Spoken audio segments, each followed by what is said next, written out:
guys for being here right now.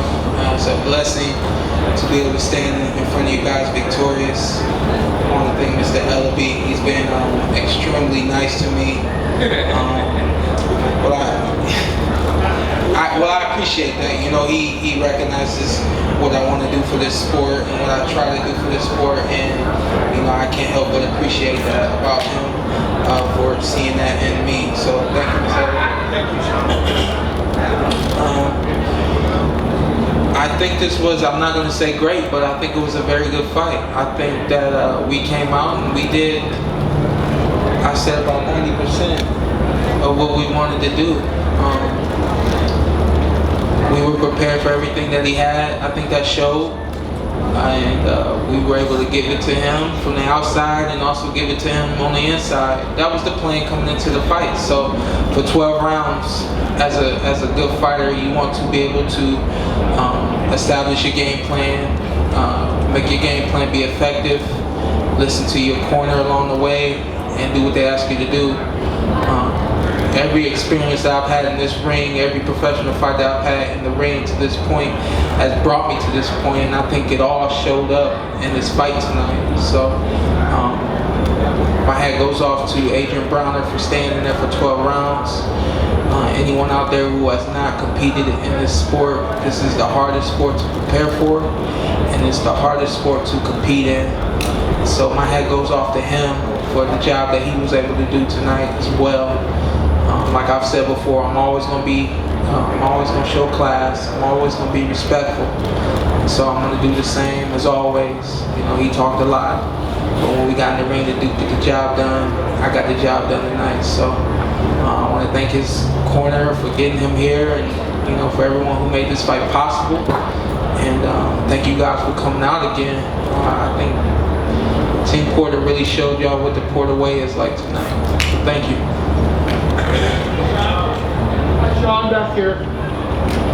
Shawn, two questions. One, how did you manage to not get frustrated by the poor job that Tony Weeks did in the ring, not breaking you guys and allowing him to excessively hold? And my other question is, what happened at the start of the 12th round when he caught you with that left? Were you just off your guard a little bit, or was it just a good shot that Adrien was able to catch you with? Well, you know what? I'm going to start with the Tony Weeks question. I could be biased. I've watched him work for a very long time. This is his first time working my fight, so I'm a fan. So it's hard for me to, you know, look at the job that he did tonight and say that he did a bad job. I actually think he did a very good job. I think at that point where he took the points, it was needed. It needed to be done. I think you know, there was something he had to do to stop him, to stop Adrien Broner from laying on me. And so, you know, overall, not just because he took points from Adrien Broner, but I think overall he did a pretty good job tonight.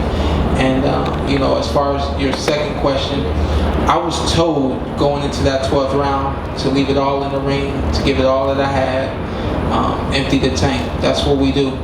I came out a little too lax.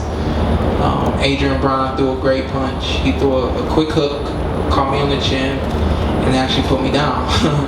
That was my first time going down. I honestly feel like, you know, at some point you kind of need an experience like that to know what it feels like, to work your way through it, and to show, you know, what you're really made of. So, not that I want that to happen.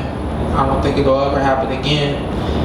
But obviously I came out a little too lax, not what my instructions were, and I paid for it. So I made it through that round. I think I came back in that round. I don't know how the judges scored that round. I would have to take a look at that round to see if I really won it or not. But you know, just from thinking about it right now, I would have to give him that round just because he did knock me down. But I wasn't off balance. It was a good shot. I wasn't hurt. I was more so just kind of, I think, in shock that that actually went down. You know, the great part about it is the preparation that we put in and day out really showed up. It shows up every fight, but it really showed up in this fight.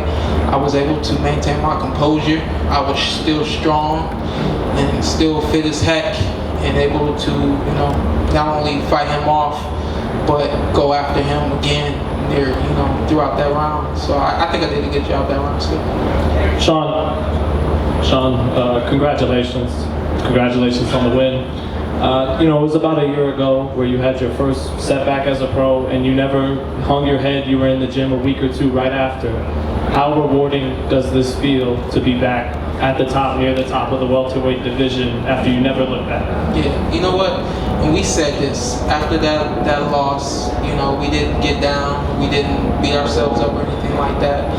We immediately looked at one another. This is how my dad and I operate. We immediately looked at each other and said, we got to move forward. We got to correct this, and we got to just continue to do what we do. And it's been a blessing, to make it through that experience, to have that experience, and be where I am today. I think PBC has really been a blessing for boxing, and my team as well. They've done some big things. Coming off of a loss like that, you wouldn't expect someone to bounce back, but PBC showed up, and they've done a fantastic job with all of the fighters so far. And I think this is one of the biggest fights that PBC has had so far. And I think both of us really show the level of talent that the PBC has. So it's just one fight at a time, man, and doing the right things. That's it. Shawn, your strength coach Larry Wade, how much does he help you out? Tell us about him. You know what? Larry has become a big part of our program. He's kind of like second to my dad. I look to my dad for instructions, and then I look to him. He's really taught me some things on the track to help me, push me, motivate me, inspire me. He was a world-class athlete himself, so he knows how it feels to be doing what I'm doing. So I think on more than one level, not just a physical level of being on the track, but also a mental level of being able to prepare yourself, stay prepared, have the poise and the presence of mind to stay focused on what my dad is telling me to do. Everything that he says is a mimic of my dad. Is everything that my dad would have me do. So he's my dad's extra voice. He's my dad when my dad's not around. So my dad is actually giving him quite a bit of responsibility. He trusts Wade, so do I, and we're blessed to have him. Shawn, congratulations on the great performance tonight. Broner talked a lot of big game leading up to the fight, hurled a lot of personal insults at you and your father, and then it didn't seem like he really, came to fight tonight. Were you surprised that he didn't, seek to throw more punches or push you more in the fight? No, I think he did come to fight. I think, our game plan worked. Our game plan was to box him from the outside, give him some different looks, and work our way in. I think, that game plan just worked. I think that game plan caught him off guard. He was probably expecting me to come after him. There were a few times he tried to run, and we wanted to come in and just box from the outside so that we wouldn't allow him to run too much, So I would say that our game plan dictated everything in this fight, and really dictated how he reacted to what we did. So I wouldn't say he didn't come to fight at all. I wouldn't say he wasn't prepared. I think he just didn't expect what he got tonight. Questions over here, guys? Hey, Kenny, right here. I was going to ask you, what happened between you and Adrien at the end of the 12th round? He came over and it looked like there was a little bit of hostility. Was there something that he said that set you off, or was it the trash talk that he did leading up during the week? He said, "Can I kick your ass now?" That's what he said. And he had previously said that here in the press conference that after he beat Shawn, he was going to beat me up, and he wanted double checks. And so then I immediately told him to get out of here and go to the other side. That's what he said. Right here, Shawn. Over here. To your left. This fight over there. No, that's good. This fight just finished, but would you be open to fighting a Keith Thurman or even Errol Spence Jr. you saw tonight come this fall? Because there's so many talented PBC fighters. Do you want that? Yeah. Do you want that next challenge now? I think this fight reflects who I am as a fighter. I'm willing to fight the best at any time. I look forward to get back in the ring as soon as possible. Obviously, this guy coordinates my business, gets the job done the right way. He'll figure it out who it is, and we'll go after him. Yeah, we did the Battle of Ohio. We're going to do the Battle of Las Vegas. We live on the same street, right down the street from Floyd, about a mile and a half. Don't ignore us. Don't act like the elephant is not in the room. He's here. He beat up your little brother, you know, and that's what happened when my daughter beat him up. So, he landed a good hook on us. Floyd can throw a good hook. Let's make it happen. That's official. Shawn, Very official. this was billed as the Battle of Ohio. What do you have to say to the fans back in Ohio? Any fans that I have back home, any fans that I just made, that I don't just do this for myself. I do this to, give God the honor and the praise, and then to come back and share with everyone. So I'll be real back soon. Maybe we'll have a little parade or something like that, and enjoy ourselves, enjoy this victory.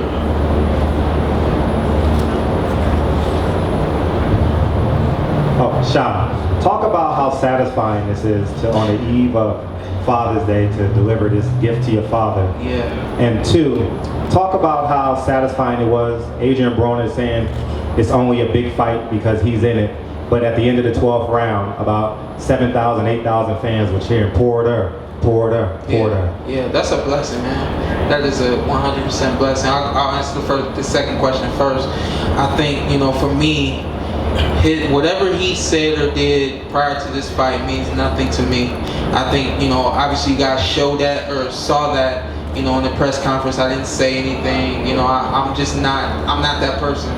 All the negativity just goes right over my head, and it's not my fault. I just don't pay attention to it, and it means nothing to me. I think that's negative energy, and I don't condone that. So, this fight is 100% a victory for Shawn Porter and Team Porter. This victory has nothing to do with shutting any mouths or putting it in anyone's face or anything like that. I hope him the best moving forward, But this win definitely makes tomorrow beautiful.